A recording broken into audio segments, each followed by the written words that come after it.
It was in what year? Do you recall when you were given the role of Singing in the Rain? Well, I never remember years. I don't remember the years when I won my awards, believe it or not. All of my awards, don't remember one year. I don't know. You have to tell me. What year was that? I'll come up with it in a minute. I don't know if I do know that West Side Story was 61, but that's the That's best the can only do. one I remember because the Oscar was for 61. Anyway, Okay, so Singing in the Rain was 52. Does that sound 52. right? Okay. And how did you get the role? Singing there, I was a contract player at MGM. I was a starlet there. And that was the last film I did there. And Gene wanted me in the movie. Gene Kelly. Yes, yes, excuse me. I seemed to fit the role for him. It was the role of Zelda Zander. And for those people who say, who was Zelda Zander? I had about 4 scenes. She's the one who gives away the secret. The fact that Debbie Reynolds is horrors singing for Gene Hagen. So I had 3 scenes prior to that nasty one. And he put me in a red wig. It never occurred to him to say, no, she's too Latina, or her name is Latina. He just thought I'd be fine for it. And he taught me a little flapper step to do at the post-premiere party scene. And Gene Kelly gave me some choreography. You know, dancing cheek to cheek with somebody and doing a tango. And it was an amazing experience. What a thrill, what a privilege. And then many years later to have him come to me and say, God, you were great in West Side Story. I just about dropped my teeth. To have someone like that, I don't think of myself, for reasons that are a mystery even to me, but I don't think of myself as someone who is ever admired by great people. I don't. Fred Astaire once said to me, I love your work, and I just said, you do? And then I sat down next to him and I said, so tell me, in what ways do you think I'm wonderful? I mean, just please, in every way you can, tell me, because it's past my imagining. So you did a non-ethnic role for Singing in the Rain, but then it was right back Oh, it was into the right back. ethnic It was roles. right back to the ethnic stuff. There were people like Gene Kelly around. I seem to call that the theater sensibility or the New York sensibility, where there were people here and there. Later on, it would be people like Alan Alda and Martin Bregman, who produced the 4 Seasons. Alan, with whom I did a play called The Owl and the Pussycat in a non-Hispanic role, who wanted me to play that role in the 4 Seasons, the movie we made together. And there are people like that here and there, but even to this day, it's still difficult. It's still difficult.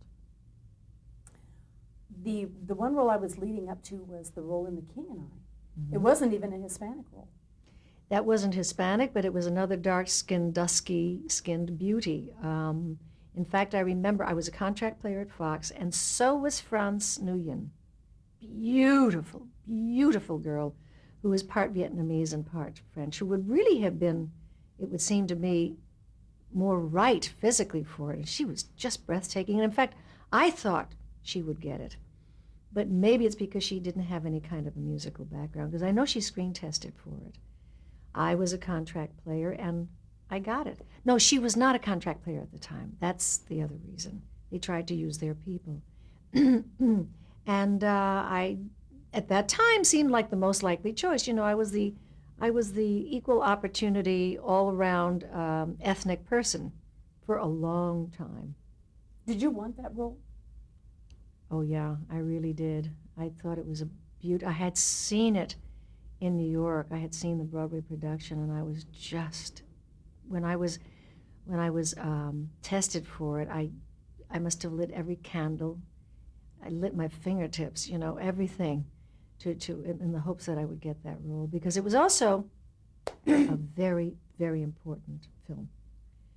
And as it turned out, when it came out, it remained a very, very important film, and won many awards, and it was gorgeous, and it's a classic. I saw it recently, and it's every bit as good now, if not better, than when it first came out. So I was thrilled to be part of this huge endeavor. And it's where I met Jerome Robbins, who did all the staging for the musical numbers, and it's because of him, really, that I ended up doing West Side Story a number of years later. Did you have any special memories of working on The King and I remember very specifically, there were a number of things. It was really one of the last of the big budget movies. The cinematographer, and it was a very famous cinematographer named Leon Shamroy, who mostly did musicals. He was known for his colored gels on lights and stuff like that, and big, big mammoth numbers. And it was the kind of time in filmmaking when you spent months and months and months and months and months filming. Forget the rehearsals, which would also be several months. And I remember walking onto the set in my full gear with that wonderful pagoda hat on, which weighed a ton and used to leave deep red indentations in our scalps. And the headaches, I'm convinced now, fine, after all these years I've put it together, that the reason I get such severe neck aches was from that time. Well, it's a very heavy weight on your head. And but I remember walking on the set fully made up, this whole process with the wigs and the pagoda headdress and all that would take hours. And then sitting on the set for hours, going to lunch, taking off the headdress and going to lunch, coming back on the set, and never getting to work that day because Leon hadn't lit the whole scene yet, and being sent home. That's what those films were like. That reflected fully the very old, what they used to call the good old days at MGM and all the other studios, where movies took forever to make, and where a cameraman, a director of photography, had that kind of power that he could say, well, I'm not ready, send them home. We'll finish lighting today and then we'll shoot the scene tomorrow. And you might shoot 3 minutes, maybe 2 minutes of something before they had to change the camera setup and relight. These were astonishing times, and it was really, that I think was certainly one of the very last, if not the last, of the big, opulent films. And there were many memories of it, meeting Jerome Robbins, who was a genius, an absolute genius. I don't think I've ever worked with a genius before or since, really. And, well, I did it as an actress with Marlon Brando. But he was astonishing because he did something that no one ever did. He choreographed for character. The steps that Anita did in West Side Story were specifically for Anita. No one else in that play could have done those steps because they were specifically Anita-type steps. That's how he choreographed. He was a genius. And I remember a wonderful memory of that was Stanley Donen came in to help him with the camera work. Because Jerry, this was his very first film, and Stanley came in with his viewfinder to help Jerry Robbins put together the shots for The Small House of Uncle Thomas. And they worked on that together all through rehearsals. Those rehearsals must have taken, oh my God, at least a couple of months, just for that one number. And it was Stanley Donen who really saw Jerry through the paces of someone who never had a finder in his hand in his whole life. I remember that. I remember the costumes, the sets were amazing. There was one wallpaper that you saw for literally, for the time it took for Yule to pass that wall in a corridor, that cost something like $1,000 per yard. It had crystals all over it. It was like a paisley design in the most beautiful colors, and it had crystals all over it. It was an amazing experience. Well, if you worked with Jerome Robbins on The King and I, did you have to audition for West Side Story? I auditioned and then I screen tested for West Side Story. I auditioned the acting scene, and they liked it a lot. And then they wanted to see what I looked like on screen. And I and every brown-eyed girl and brunette girl in Hollywood tested for that. Everybody in the world tested for that. And I was the lucky one eventually, but it took a long time. They tested everybody. It's very difficult to find someone who can sing and dance and act and do all three at least fairly well. What they didn't know is that I hadn't danced since I was 16 at that time. Yeah, therein lies another story. Did you feel that that should have been your role? Were you resentful when you saw the others trying out for it? And were they all Hispanic? Well, some were beautiful girls, and I was jealous and envious, thinking, the way Hollywood usually thinks, that if you're beautiful, you're going to get the part over someone who's less pretty, and can do the job. And every time I'd see one of those girls, I'd feel terribly threatened. But and it took a long time to find out that I had it. They weren't sure for a long time. And what do you recall about working? That was a movie that had two directors on it. Yes, Jerome Robbins and Robert Wise co-directed. And Jerry, of course, also choreographed. But it wasn't always harmonious, was it, with the two directors? No, it wasn't. Robert Wise is the most gentle, tender, loving, patient man in the world. Jerome Robbins was cut from another piece of cloth entirely. He was not gentle. He was not tender. He had a vicious temper. He was extremely hard on the people he worked with. He was really hard. He could smell a victim a mile away. And he really could, as only sadistic people can be. But I would drop anything right now to work with him again. Well, he was like nobody else in the world. And when you pleased him, you felt so on top of the world. It was very hard to please him. But he had a very mean streak. And he was famous for that. When you were shooting West Side Story, did you know it was going to be great?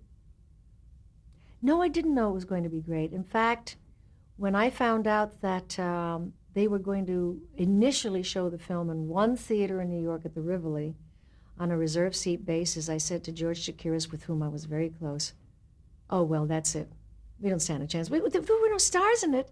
Natalie Wood wasn't a star. She wasn't a luminary. She'd done Splendor in the Grass, but that still didn't make her a star. And there was nobody else. Russ Tamblyn wasn't a star. He was known. That didn't make him a star. I certainly wasn't. George Chakiris, nobody had ever heard of. And I was absolutely sure that nobody was, number one, going to reserve a ticket and pay $6? Or was it $5 for a movie ticket? No. I was sure we were going to just plummet. Had you seen it on Broadway? I had, yes. I had, and I loved it. And the cast was it was exciting. And the one thing that never worked on film was the dance, the mambo at the gym sequence. It did not work on film. They did not find a way to make that work on film. That's really what you call a proscenium dance number, and I don't know why. Because it was widescreen, but it just never really worked. It didn't have the excitement, not half the excitement that the stage version had. So when you're doing... When the two gangs are competing right. in dance with each other, it just didn't work. So when you were actually filming the scene, that marvelous America number, you didn't have a feeling that there was some movie magic going on right there? Yes, I felt there was movie magic, but I didn't think that it didn't necessarily mean that the movie was going to be... You asked me if I thought the film was going to become a great film. I felt it was going to be a great film. I didn't think it was necessarily going to work. It was so different. I mean, think of it now. It was so unique, and nobody has ever even begun to approach it in terms of success, in terms of a musical film being successful in movies. And I don't even know that it'll ever happen either anymore. Films have changed too much. Kids just say, well, all that singing, unless it's rock and roll stuff. My nephew, whom I love with all my life, Tomas Moreno, finally saw The King and I about 3 years ago. And I couldn't wait for him to see it. And he saw it, and he came out. It was a screening, and I said, well? And he said, well, and I thought, oh my God, what do you mean, well? And he said, There's a lot of singing. He actually said that. My nephew, a Moreno, said there's a lot of singing. It's weird when people, you're talking one moment, then you're singing the next. It's the way he's been brought up. My daughter would never have said that, even in this day and age, because she would have been brought up differently. But that was heartbreaking. And I thought, oh, what you're missing, what a pity. What a shame. When you were nominated for the Oscar, did you think you were going to win? No, I didn't, because I was competing with the ultimate favorite, everybody's darling, vulnerable victim, Judy Garland, who was up for, she was nominated for Judgment at Nuremberg. And not only that, she was in a hospital, and they were going to put cameras in the hospital. I thought, oh, well. But I was in Manila doing this crappy war film called Cry of Battle, if you please, and with Van Heflin. And I flew myself in. It was a very expensive trip. Flew myself in. I paid for that so that in case I won, I was there. The studio would have paid today, I'm sure. You're damn right. But I had to be here just in case. And I really thought I had a slim chance, slim. And I was gone during all the hoopla. I was doing that film, so I wasn't in LA to feel any buzz.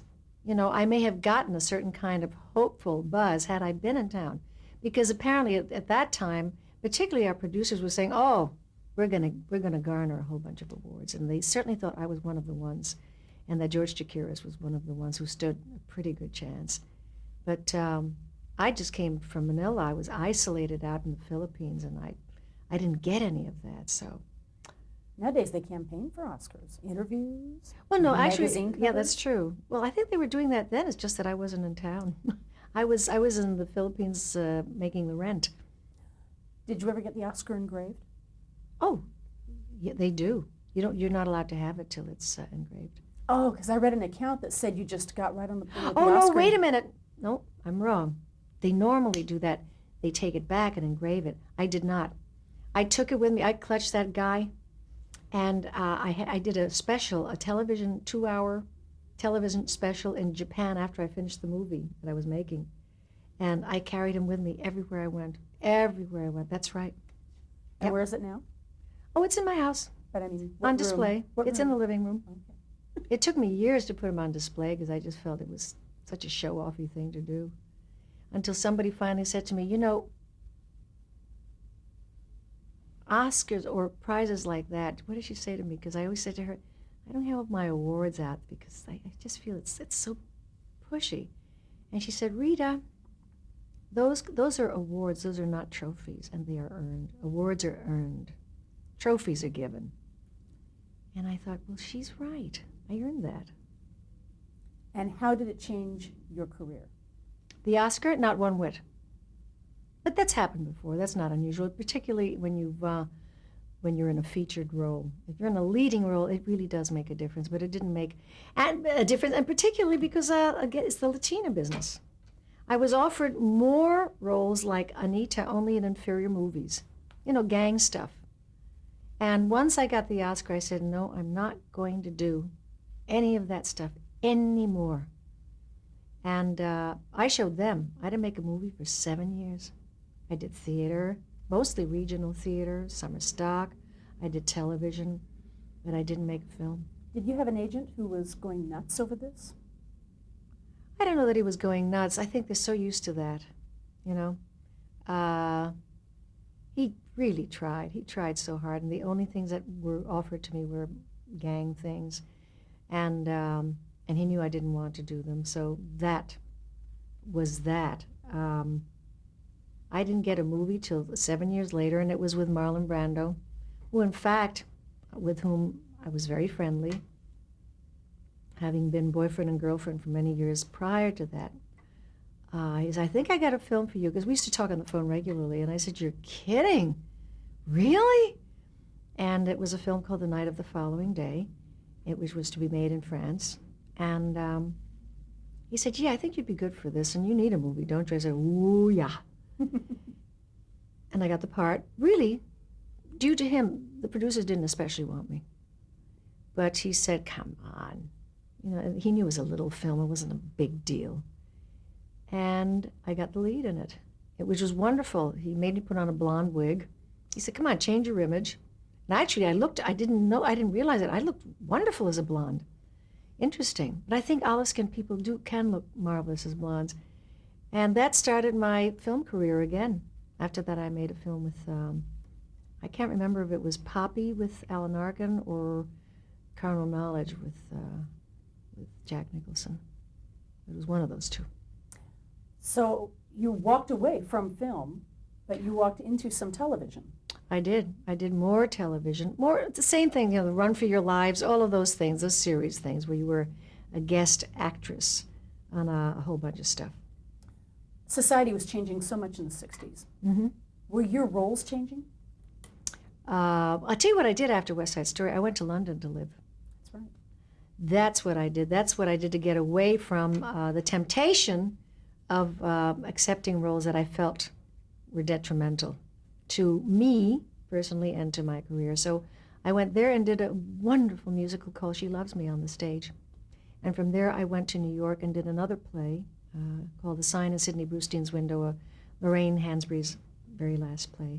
And that's when I started to get into films again, at about that time.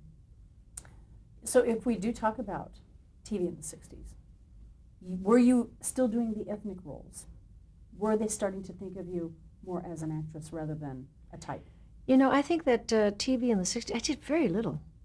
I think I did very, very little television in the 60s. I did a lot of things like Dinah Shore. I did Merv Griffin. I did The Tonight Show, where I would sing. Variety. Yeah, or I had Mike Douglas show. I did a lot of those. I did game shows. God, I don't remember. There were loads of game shows then where they had celebrity panels. Lots of that, but I don't remember doing dramatic stuff in the 60s on television. How about GE Theater, The Stone? The what? The Stone. I don't remember. Was that in the 70s? 60s. The 60s, I don't remember. And I have Tales of Wells Fargo, in which you played Lola Montez. Oh, there you go. That's right. More Westerns. More Westerns. Lola Montez. And what was... that was really that was a sad little series. Oh, my, oh, my, oh, my. The same damn wagons I'd been on, since I was 17. Nothing changed. The horses were just older. The Indians had gray hair. I swear. My buckskins looked the same. Or my senorita stuff. What was Tracked Down? Tracked Down. Oh, was that was with Bob Culp. Was that Bob Culp? Yes, I did one of those. Another senorita. What about Zane Grey Theater, The Last Raid, directed by John English with Fernando Lamas? I don't remember that at all. Again, these were jobs. You accepted them for several reasons, particularly if you were Latina. Remember, I was like the only one around because the Latino men always had the gold teeth and were villains. Truly. And there were almost no Latina women. None. I was the one. You did it for two reasons. One, in order to be seen now and then, because it's certainly true that if you're not seen, you are forgotten. And you always hoped that despite the stereotypical role, you could somehow still show that you had ability as an actress. And number three, you had to eat. You had to pay the rent. So they were jobs. It's like someone saying, well, I do secretarial day work while I'm doing, while I'm studying or wanting or trying to do what I really love to do. Same thing. It just happens to be or look a lot more glamorous. It really, for me, it wasn't. There was no glamour at all. Do you recall what Playhouse 90 was about, Alas, Babylon? Gee, Alas, Babylon. Dana Andrews, Don Murray, Kim Hunter, Barbara Rush, and Burt Reynolds. No. Isn't that amazing? I remember the title. And Burt was in it? Yes. He's my pal. I got to talk to Bert. That's amazing. That's quite a cast. I know I did one of those shows also with Dina Merrill, and I think I did one of those shows with Cliff Robertson. There were a lot of, well-known people where I did kind of featured roles on those shows. Playhouse 90, don't remember. But I remember the title. And you went on to work with Burt Reynolds and B.L. Stryker after that. Yeah, oh, the most fun. I had so much fun doing that. Did that come out of the Playhouse 90, do you think?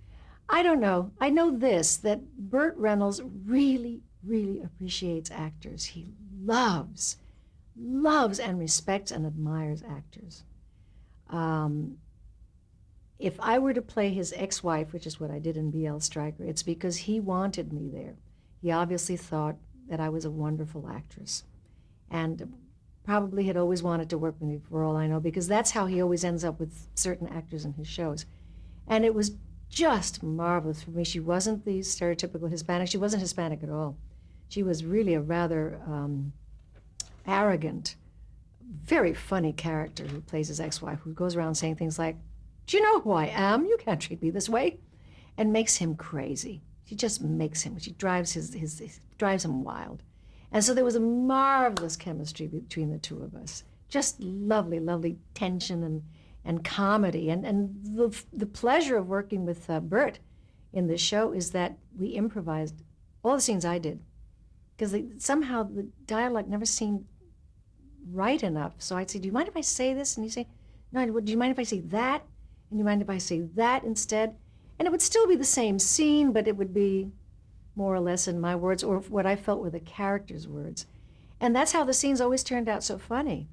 And just 2 weeks ago, I met Liza Minnelli, who embraced me and carried on about an episode she had seen me do in B.L. Stryker. And she said, "If you can ever get a copy of that, I want it." She said, "I'm on the road so much, and one night, between shows or something," she said, "I tuned in, and there you were on B.L. Stryker." And she said, you did a scene that she said was pure genius." And I said, "Was that the laughing, crying scene? Because why would I be pure genius, in that show?"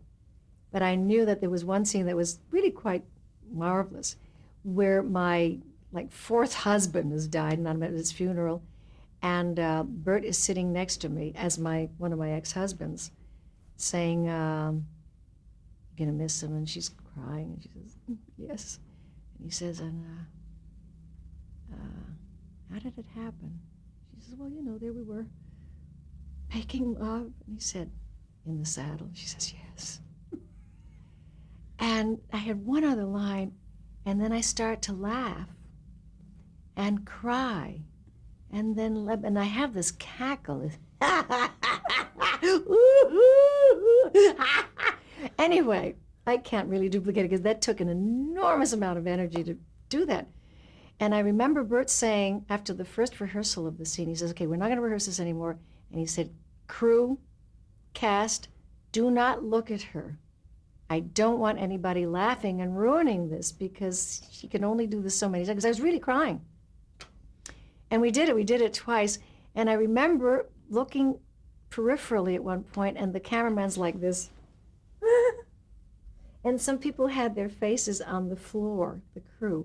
It was funny. It was very, very funny. And I don't know where that came from, where I was able to do that. But it really was very funny. And but how wonderful, all these years later, to have Liza Minnelli, whose work I adore and admire, say that to me. And she just kept saying to everybody, "Do you know what she did? Do you know what she did?" She was laughing. She was crying at the same time. "It's genius. It was just brilliant. It was brilliant." It was nice. That's great. Perfect place to end the tape. Good, because I have to pee.